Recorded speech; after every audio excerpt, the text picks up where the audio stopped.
नमस्कार, मैं कैसाराम, सहायक प्रोफेसर राजनीति विज्ञान, राजकीय महाविद्यालय बाड़मेर। हम अंतर्राष्ट्रीय राजनीति के सिद्धांतों पर चर्चा कर रहे हैं। आज का जो हमारा टॉपिक है वो है अंतर्राष्ट्रीय राजनीति के अंतर्गत नव यथार्थवादी सिद्धांत। इससे पहले के लेक्चर्स के अंतर्गत हमने आदर्शवादी सिद्धांत, यथार्थवादी सिद्धांत का परिचय और यथार्थवादी सिद्धांत का जो पहला प्रकार क्लासिकल रियलिज्म, शास्त्रीय यथार्थवाद, उस पर चर्चा करी। आज हम नव यथार्थवाद पर चर्चा करने जा रहे हैं। अंतर्राष्ट्रीय राजनीति के अंतर्गत यथार्थवाद के जो मोटे प्रकार है वो 3 प्रकार है: शास्त्रीय यथार्थवाद, नव यथार्थवाद और नव शास्त्रीय यथार्थवाद। नव यथार्थवादी सिद्धांत, इसको संरचनात्मक यथार्थवाद या आधुनिक यथार्थवाद भी कहा जाता है। और अंतर्राष्ट्रीय राजनीति के अंतर्गत इस नव यथार्थवादी सिद्धांत का प्रवर्तक केनिथ वॉल्ट्ज को माना जाता है। केनिथ वॉल्ट्ज की 2 प्रमुख पुस्तकें हैं, मैन, स्टेट एंड वॉर, ये 1959 के अंतर्गत प्रकाशित हुई, और दूसरी पुस्तक थ्योरी ऑफ इंटरनेशनल पॉलिटिक्स, ये 1979 के अंतर्गत प्रकाशित हुई। जो पहली पुस्तक केनिथ वॉल्ट्ज की मैन, स्टेट एंड वॉर, ये 1959 में प्रकाशित हुई। इस पुस्तक के अंतर्गत केनिथ वॉल्ट्ज ने युद्ध के कारणों का विश्लेषण किया और इस पुस्तक के अंतर्गत अंतर्राष्ट्रीय राजनीति का 3 लेवल एनालिसिस, त्रिस्तरीय विश्लेषण प्रस्तुत किया। यानी युद्ध को हम 3 स्तरों पर समझ सकते हैं, ऐसा केनिथ वॉल्ट्ज ने अपनी इस पुस्तक मैन, स्टेट एंड वॉर के अंतर्गत रेखांकित किया। ये 3 स्तर कौन से थे? ये 3 स्तर थे: व्यक्तिगत स्तर, दूसरा राज्य स्तर पर विश्लेषण और तीसरा अंतर्राष्ट्रीय व्यवस्था या अंतर्राष्ट्रीय संरचना के स्तर पर विश्लेषण। व्यक्तिगत स्तर पर विश्लेषण, अगर हम इसको देखें तो हमने इसे क्लासिकल रियलिज्म का जो सिद्धांत देखा, क्लासिकल रियलिज्म से वो अंतर्राष्ट्रीय राजनीति का विश्लेषण मानव स्वभाव के आधार पर ही करता है।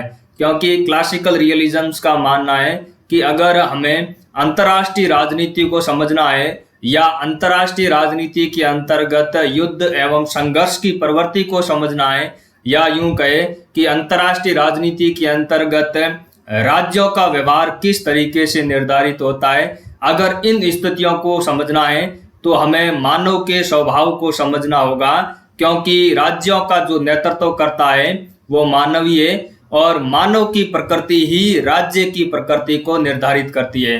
तो क्लासिकल रियलिज्म के अंतर्गत हमने देखा कि क्लासिकल रियलिज्म ये मानता है कि मानव का जो स्वभाव है वो निराशावादी है।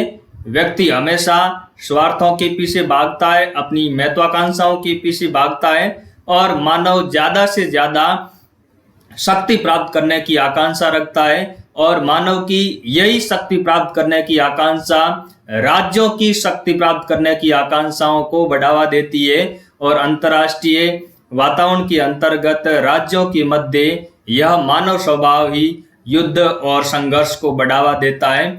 तो व्यक्तिगत स्तर पर हम युद्ध के कारणों का विश्लेषण कर सकते हैं, जैसा कि क्लासिकल रियलिज्म के अंतर्गत हमने देखा।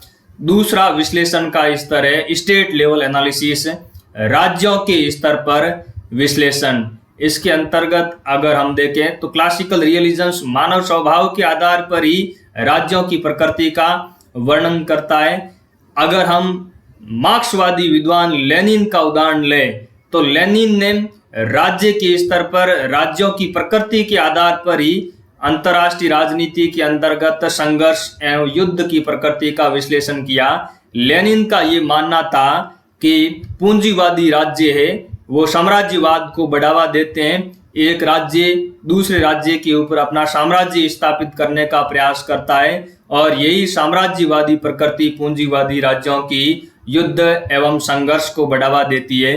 दूसरी तरफ अगर हम लिबरल थ्योरी का उदाहरण लें, उदारवादी सिद्धांत का उदाहरण लें, तो उदारवादी सिद्धांत ये मानता है कि लोकतांत्रिक राज्यों की बजाय गैर लोकतांत्रिक राज्य है वो युद्ध एवं संघर्ष के लिए ज्यादा जिम्मेदार है।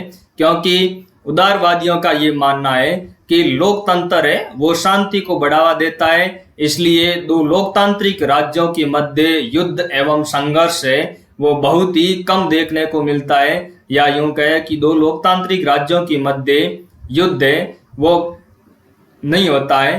तो ये राज्य के स्तर पर भी हम अंतर्राष्ट्रीय राजनीति का विश्लेषण कर सकते हैं। केनिथ वॉल्स ने अपनी इस पुस्तक मैन, स्टेट एंड वॉर के अंतर्गत पहले इन दो आधारों पर विभिन्न सिद्धांतों को समझाया और विभिन्न सिद्धांत युद्ध का किस आधार पर विश्लेषण करते हैं इसका अपनी इस पुस्तक के अंतर्गत विश्लेषण किया।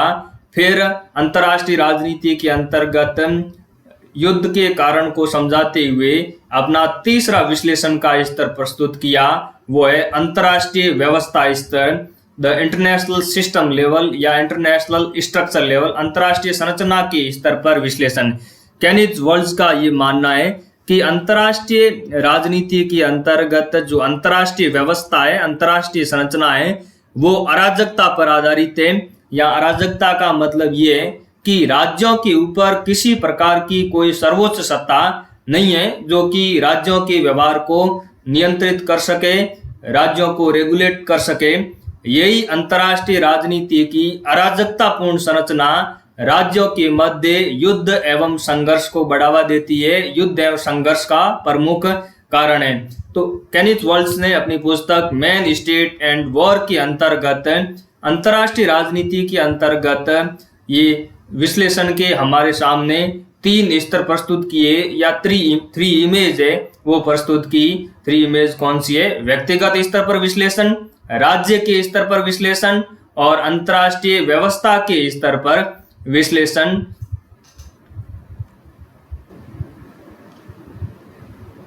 प्रथम दो स्तरों पर, व्यक्तिगत स्तर पर और राज्य के स्तर पर ही क्लासिकल रियलिज्म के जो सिद्धांतकार है उन्होंने अंतर्राष्ट्रीय राजनीति का विश्लेषण किया था। केनिथ वॉल्स ने अपनी पुस्तक थ्योरी ऑफ इंटरनेशनल पॉलिटिक्स ये 1979 के अंतर्गत प्रकाशित हुई।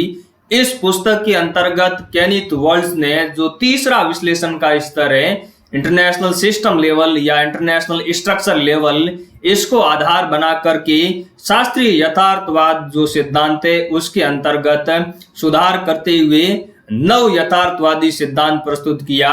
और इसी नव यथार्थवादी सिद्धांत के अंतर्गत अंतर्राष्ट्रीय राजनीति के अंतर्गत राज्य किस तरीके से व्यवहार करते हैं, राज्यों के व्यवहार को निर्धारित करने वाला तत्व कौन सा है, इसका विश्लेषण करने का प्रयास किया। केनिथ वॉल्स का जो ये नव यथार्थवादी सिद्धांत है इसके अंतर्गत व्यवस्था सिद्धांत के प्रभाव को भी देखा जा सकता है। अंतर्राष्ट्रीय राजनीति के अंतर्गत व्यवस्था सिद्धांत 1950 के दशक के अंतर्गत मार्टिन कापलान ने दिया था, और इस व्यवस्था सिद्धांत का प्रभाव है वो नव यथार्थवादी सिद्धांत के ऊपर देखा जा सकता है। कुल मिलाकर के केनिथ वॉल्स ने अपने नव यथार्थवादी सिद्धांत के अंतर्गत शास्त्रीय यथार्थवाद के अंतर्गत संशोधन किया और यथार्थवादी सिद्धांत को और ज्यादा वैज्ञानिक बनाने का प्रयास किया और अंतर्राष्ट्रीय राजनीति के अंतर्गत राज्यों के व्यवहारों को वैज्ञानिक तरीके से समझाने का प्रयास किया। अब नव यथार्थवाद की प्रमुख मान्यताएं क्या है इसको समझते हैं। तो नव यथार्थवाद केनिथ वॉल्स का ये मानना है कि अंतर्राष्ट्रीय व्यवस्था की संरचना है वो अराजकतापूर्ण है, यानी अराजकता का यह मतलब है कि राज्यों के ऊपर किसी प्रकार की कोई सर्वोच्च राजनीतिक सत्ता नहीं है, विश्व सरकार जैसी कोई सत्ता नहीं है। जिस तरीके से राज्यों के अंतर्गत लोगों के व्यवहार को नियंत्रित करने के लिए संप्रभु सरकार होती है, ठीक उसी तरीके से अगर हम अंतर्राष्ट्रीय संरचना के अंतर्गत देखें, अंतर्राष्ट्रीय व्यवस्था के अंतर्गत देखें, तो राज्यों के ऊपर इस प्रकार की कोई सर्वोच्च राजनीतिक सत्ता नहीं है जो कि अंतर्राष्ट्रीय व्यवस्था के अंतर्गत राज्यों के व्यवहार को नियंत्रित कर सके। यही अंतर्राष्ट्रीय व्यवस्था की अराजकतापूर्ण जो संरचना है ये राज्यों के व्यवहार को आकार प्रदान करती है। यानी केनिथ वॉल्स का ये मानना है कि अंतर्राष्ट्रीय व्यवस्था की अराजकतापूर्ण संरचना के कारण ही अंतर्राष्ट्रीय राजनीति के अंतर्गत, अंतर्राष्ट्रीय संबंधों के अंतर्गत राज्यों के मध्य युद्ध एवं संघर्ष की प्रकृति को देखा जा सकता है। क्लासिकल रियलिज्म्स ने जो विश्लेषण किया अंतर्राष्ट्रीय राजनीति का, युद्ध और संघर्ष की स्थिति का जो विश्लेषण किया, वो मानव स्वभाव के आधार पर किया था। लेकिन केनिथ वॉल्ज या अंतर्राष्ट्रीय राजनीति का युद्ध एवं संघर्ष की प्रवृत्ति का विश्लेषण है, वो अंतर्राष्ट्रीय व्यवस्था की संरचना के आधार पर करता है। ये क्लासिकल रियलिज्म और न्यू रियलिज्म्स के मध्य प्रमुख अंतर है।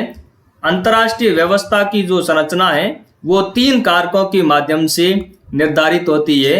वो 3 कारक केनिथ वॉल्ज ने कौन कौन से बताए? पहला कारक बताया अराजकता, इस पर हमने अभी चर्चा की। दूसरा, क्षमताओं का वितरण, distributions of capabilities. Kenneth Waltz ये कहता है कि अंतर्राष्ट्रीय व्यवस्था की जो संरचना है वो राज्यों के मध्य क्षमताओं के वितरण से निर्धारित होती है, और प्रत्येक राज्य की जो क्षमताएं हैं वो अलग अलग क्षमताएं होती है। प्रत्येक राज्य की शक्ति है वो अलग अलग शक्ति होती है। इसलिए हम अंतर्राष्ट्रीय व्यवस्था के अंतर्गत कुछ राज्यों को सुपर पावर के अंतर्गत रखते हैं और कुछ राज्यों को कम शक्तिशाली राज्यों के अंतर्गत रखते हैं। इसी शक्ति के वितरण के आधार पर ही राज्यों का वर्गीकरण अंतर्राष्ट्रीय संरचना के अंतर्गत किया जा सकता है। तीसरी अंतर्राष्ट्रीय संरचना का जो निर्धारक तत्व बताया केनिथ वॉल्ज ने, वो है कि प्रत्येक संप्रभु राज्य अंतर्राष्ट्रीय व्यवस्था में एक समान कार्य करता है। यहाँ ये ध्यान देने वाली बात है। केनिथ वॉल्ज ये कह रहा है कि अंतर्राष्ट्रीय संरचना के अंतर्गत सभी राज्य कार्य की दृष्टि से तो समान है, लेकिन उनकी क्षमताओं की दृष्टि से राज्यों के मध्य अंतर है। प्रत्येक राज्य का कार्य एक समान ही है। केनिथ वॉल्ज कहता है कि इस अराजकतापूर्ण संरचना के अंतर्गत प्रत्येक राज्य अपने अस्तित्व को लेकर के चिंतित है, और अपने अस्तित्व को लेकर चिंतित होने की वजह ही वह सुरक्षा की ओर अग्रसर होता है और स्वयं सहायता की ओर अग्रसर होता है। दूसरे राज्य के ऊपर कोई भी राज्य इस अंतर्राष्ट्रीय राजनीति की अराजकतापूर्ण संरचना के अंतर्गत दूसरे राज्य के ऊपर अपना भरोसा नहीं कर सकता। तो केनिथ वॉल्ज कुल मिलाकर ये कहता है कि अंतर्राष्ट्रीय संरचना है वो अंतर्राष्ट्रीय व्यवस्था का निर्धारक तत्व है, जो इन 3 तत्वों के माध्यम से निर्धारित होती है। नव यथार्थवादियों के अनुसार भी राज्य एक विवेकशील करता है, स्टेट एक रैशनल एक्टर है। या रैशनल एक्टर्स का मतलब ये है कि राज्य ऐसी रणनीतियों का ही चयन करते हैं जो राज्यों के लाभ को अधिकतम करते हैं और उनकी हानि को न्यूनतम करते हैं। तो राज्य जो व्यवहार करता है अंतर्राष्ट्रीय राजनीति के अंतर्गत, वो लागत लाभ विश्लेषण के आधार पर करता है। राज्य पहले ये सोचता है कि अगर वो अंतर्राष्ट्रीय राजनीति के अंतर्गत अमुक कार्य करेगा तो उसको कितना लाभ होगा, उसको कितनी हानि होगी। इसी प्रवृत्ति को ध्यान में रखते हुए अंतर्राष्ट्रीय राजनीति के अंतर्गत राज्य वो अपनी रणनीतियों का चयन करते हैं। नेक्स्ट नव यथार्थवाद की विशेषता वो है राज्य का अस्तित्व बनाए रखना।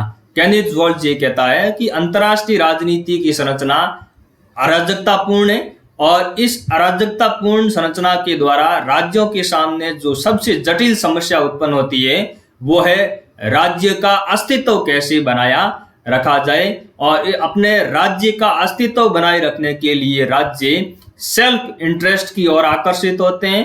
राज्य अंतर्राष्ट्रीय व्यवस्था के अंतर्गत सहयोग के बजाय सेल्फ हेल्प यानी स्वयं सहायता पर निर्भर करते हैं। एक राज्य अपने सुरक्षा के लिए दूसरे राज्य के ऊपर निर्भर नहीं कर सकता, और अंतर्राष्ट्रीय राजनीति के अंतर्गत यही स्वयं सहायता की प्रकृति, अराजकता की प्रकृति राज्यों के मध्य अविश्वास को बढ़ावा देती है, भय को बढ़ावा देती है, और अंतर्राष्ट्रीय संरचना के अंतर्गत एक राज्य दूसरे राज्य को संभावित दुश्मन के रूप में देखता है और अपनी राष्ट्रीय सुरक्षा के लिए दूसरे राज्यों को हमेशा खतरे के रूप में देखता है।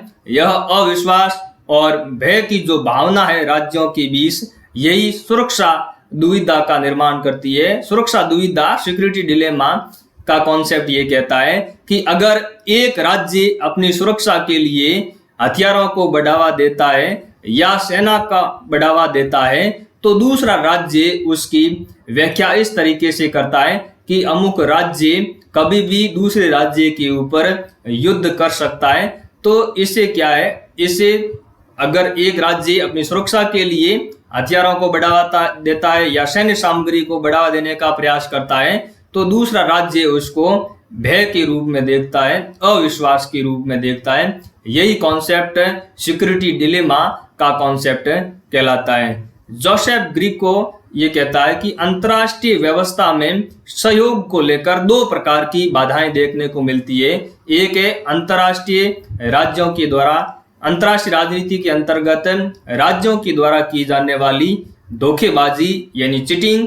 दूसरा सापेक्ष लाभ की अवधारणा, रिलेटिव गेन की अवधारणा। जोसेफ ग्रीको एक नव यथार्थवादी विद्वान है। जोसेफ ग्रीको ये कहता है कि अंतर्राष्ट्रीय संरचना के अंतर्गत, अंतर्राष्ट्रीय व्यवस्था के अंतर्गत राज्य हमेशा सापेक्ष लाभ की ओर आकर्षित होते हैं। लाभ दो तरह के होते हैं ग्रीको के अनुसार, एक सापेक्ष लाभ, दूसरा निरपेक्ष लाभ। निरपेक्ष लाभ के अंतर्गत ये माना कि ए और बी दो राज्य, ए राज्य को भी किसी कार्य से लाभ हो रहा है, बी राज्य को भी किसी उस कार्य से लाभ हो रहा है, तो न तो ए को कोई फर्क पड़ता है न ही बी को कोई फर्क पड़ता है। ए और बी दोनों ही एक दूसरे के लाभ से चिंतित नहीं होते हैं। लेकिन रिलेटिव गेन, सापेक्ष लाभ की अवधारणा ये कहती है कि अगर ए राज्य की तुलना में बी राज्य को ज्यादा लाभ प्राप्त होता है, तो ए राज्य वो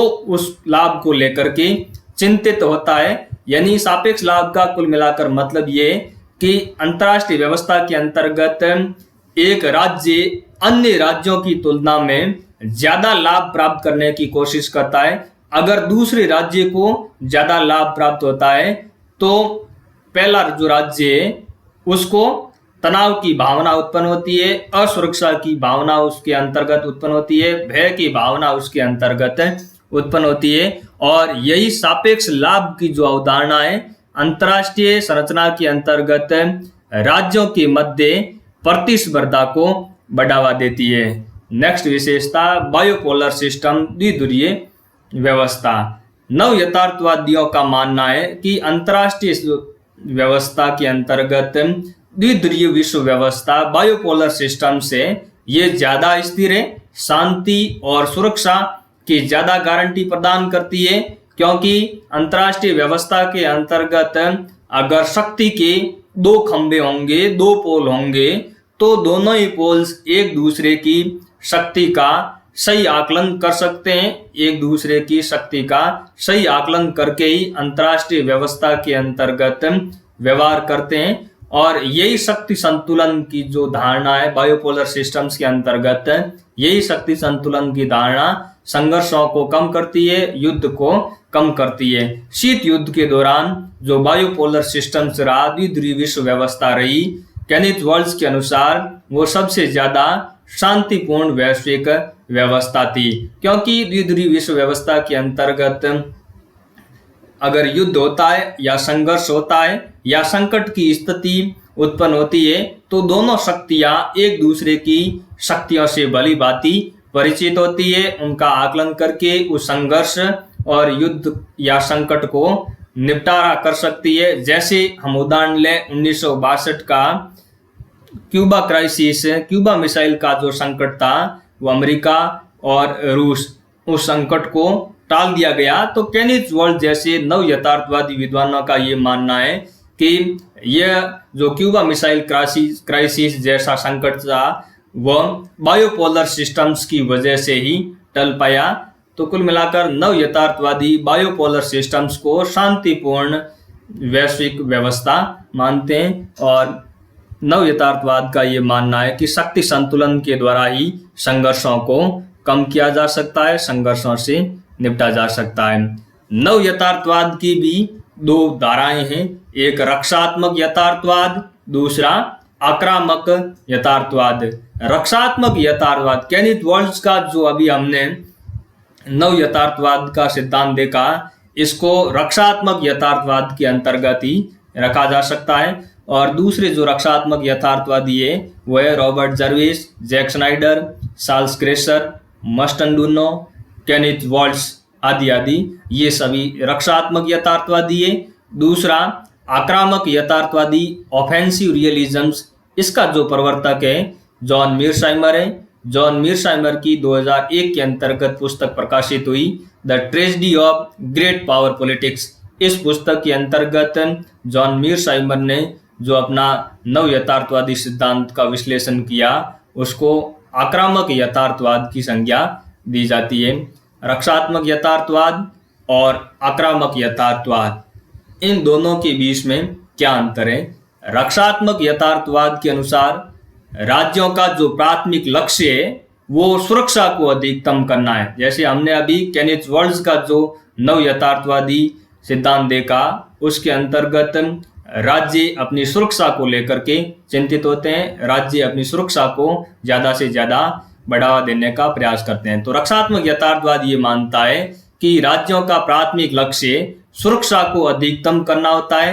राज्यों को उतनी ही शक्ति हासिल करनी चाहिए जिससे कि उनकी सुरक्षा सुनिश्चित हो सके, लेकिन कितनी शक्ति हासिल करें जिससे कि उनकी सुरक्षा सुनिश्चित हो सके, ये सुरक्षा दुविधा, सिक्योरिटी डिलेमा की अवधारणा हमेशा राज्यों को चिंतित करती रहती है। रक्षात्मक यथार्थवादी ये कहते हैं कि ये सुरक्षा दुविधा की जो अवधारणा है, यह राज्यों के मध्य प्रतिस्पर्धा को बढ़ावा देती है। सुरक्षा दुविधा का मतलब ये है कि एक राज्य अपनी सुरक्षा के लिए कुछ शक्ति हासिल करने का प्रयास करता है, शस्त्रों को बढ़ावा देता है, सैन्य हथियारों को बढ़ावा देता है, तो दूसरा राज्य उसकी व्याख्या है वो आक्रामक व्यवहार के रूप में करता है। यही सुरक्षा दुविधा की अवधारणा है और इसी सुरक्षा दुविधा की अवधारणा के कारण ही राज्यों के मध्य प्रतिस्पर्धा या संघर्ष है वो चलता रहता है। तो रक्षात्मक यथार्थवाद कहता है कि राज्यों का प्राथमिक लक्ष्य है वो सुरक्षा हासिल करना होना चाहिए, राज्यों को उतनी ही शक्ति हासिल करनी चाहिए जिससे कि उनकी सुरक्षा सुनिश्चित हो सके।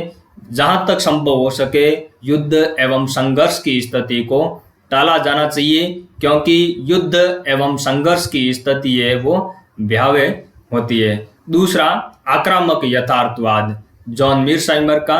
जॉन मीरसाइमर ये कहता है कि राज्यों का जो प्राथमिक लक्ष्य है वो सुरक्षा की बजाय शक्ति को अधिकतम करना होता है और राज्य अंतर्राष्ट्रीय व्यवस्था में सापेक्ष शक्ति पर जोर देते हैं, रिलेटिव पावर पर जोर देते हैं। रिलेटिव पावर्स का ये मतलब है कि एक राज्य अन्य राज्यों की तुलना में ज्यादा शक्ति हासिल करना चाहता है। जैसे ए राज्य और बी राज्य, इन दोनों का अगर हम उदाहरण लें तो ए राज्य हमेशा ये चाहेगा कि उसकी शक्ति हो वो बी राज्य की तुलना में ज्यादा हो, ताकि ए राज्य वो अंतर्राष्ट्रीय व्यवस्था के अंतर्गत अपना प्राधान्य स्थापित कर सके, अपनी हेजेमनी स्थापित कर सके। दूसरा, आक्रामक यथार्थवाद का ये मानना है कि सभी राज्यों का जो अंतिम लक्ष्य होता है वह है अंतर्राष्ट्रीय राजनीति के अंतर्गत, अंतर्राष्ट्रीय संरचना के अंतर्गत अपनी हेजेमनी स्थापित करना, अपना प्रभुत्व स्थापित करने का प्रयास करना। इसलिए राज्य लगातार निरंतर शक्ति प्राप्त करने का प्रयास करते हैं। इसलिए अंतर्राष्ट्रीय राजनीति के अंतर्गत युद्ध एवं संघर्ष की जो प्रवृत्ति है वो बनी रहती है। तीसरी बात आक्रामक यथार्थवाद की। आक्रामक यथार्थवाद ये कहता है कि अंतर्राष्ट्रीय व्यवस्था के अंतर्गत, अंतर्राष्ट्रीय संरचना के अंतर्गत प्रतिस्पर्धा, कंपटीशन हमेशा बना रहता है, क्योंकि अंतर्राष्ट्रीय व्यवस्था के अंतर्गत जो रिविजनिस्ट स्टेट होता है, जो महत्वाकांक्षी प्राधान्य राज्य होता है, रिविजनिस्ट स्टेट ऐसा स्टेट्स होता है जो यथा स्थिति है, स्टेटस को है, उसको लेकर के संतुष्ट नहीं होता है। जो विद्यमान अंतर्राष्ट्रीय व्यवस्था है उसको चुनौती देने का ये राज्य प्रयास करता है और अपनी स्थिति को सुधारने का अंतर्राष्ट्रीय व्यवस्था के अंतर्गत प्रयास करता है। ऐसा राज्य यह चाहता है कि वो दूसरे राज्यों के ऊपर अपनी हेजेमनी स्थापित कर सके। तो आक्रामक यथार्थवाद का ये मानना है कि राज्य का जो प्राथमिक लक्ष्य अंतर्राष्ट्रीय व्यवस्था के अंतर्गत वो शक्ति को ज़्यादा से ज़्यादा बढ़ावा देना होता है, हेजेमनी स्थापित करना होता है। सापेक्ष शक्ति के पीछे राज्य भागते हैं, इसलिए अंतर्राष्ट्रीय व्यवस्था के अंतर्गत युद्ध एवं जो संघर्ष की प्रवृत्ति है वो देखने को मिलती है। दूसरी तरफ रक्षात्मक यथार्थवाद ये कहता है कि राज्यों का जो प्राथमिक लक्ष्य है वो शक्ति को अधिकतम करना नहीं होना चाहिए, बल्कि सुरक्षा को अधिकतम करना होना चाहिए, ताकि राज्यों की सुरक्षा सुनिश्चित हो सके और अंतर्राष्ट्रीय राजनीति के अंतर्गत युद्ध एवं संघर्षों को कम से कम किया जा सके। तो ये रक्षात्मक यथार्थवाद और आक्रामक यथार्थवाद के बीच का मुख्य अंतर है। उम्मीद करता हूं कि आपको नव यथार्थवाद की जो सिद्धांत अंतर्राष्ट्रीय राजनीति के अंतर्गत वो आसान भाषा के अंतर्गत समझ में आया होगा। धन्यवाद।